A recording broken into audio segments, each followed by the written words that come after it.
Janasena party విజయవాడలో వచ్చి మీ party కార్యాలయం ముందే నేను పెట్రోల్ పోసుకొని తగలబెట్టేసుకుంటాను. ఇంత బహిరంగంగా ఏ ఆడదైనా సరే బయటకు వచ్చి నాకు నష్టం జరిగింది అనేసి చెప్పేది ఎందుకో తెలుసా?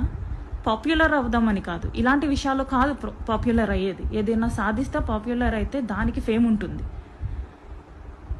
మీరేదో చేస్తారని చెప్పేసి సార్ నేను బయటకు వచ్చాను, పాపులర్ అవుదామని కాదు, శ్రీధర్ని పాపులర్ చేద్దామని కాదు, శ్రీధర్ని నష్టపరుద్దామని కూడా కాదు. ఇలా ఉంది, ఇలా జరుగుతుంది. నా ప్రయత్నాలన్నీ తర్వాత నేను ఇలా బయటికి రావడం జరిగింది. అది కూడా ఎవరి వల్ల? మీ మీద నమ్మకం వల్ల.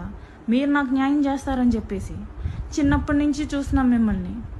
మీలో ఎంత కోపం ఉంటుందో, మీలో ఎంత కసి ఉంటుందో మీ ఫ్యాన్స్గా మాకు అంతే ఉంటుంది. అమ్మ నాన్న తమ్ముడు లాగా Pawan Kalyan also one of the family. మేము అలా అనుకునే వాళ్ళం సార్. మీరున్నారనేసే నేను బయటికి రావడం జరిగింది.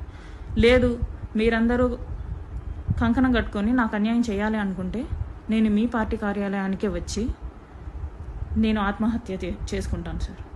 ఇంకింతకంటే నాకు వేరే గత్యంతరం లేదు. చచ్చిన తర్వాత అయినా సరే వీణ గురించి ఆలోచిద్దామనేసి మీకేమన్నా అనిపిస్తుందేమో.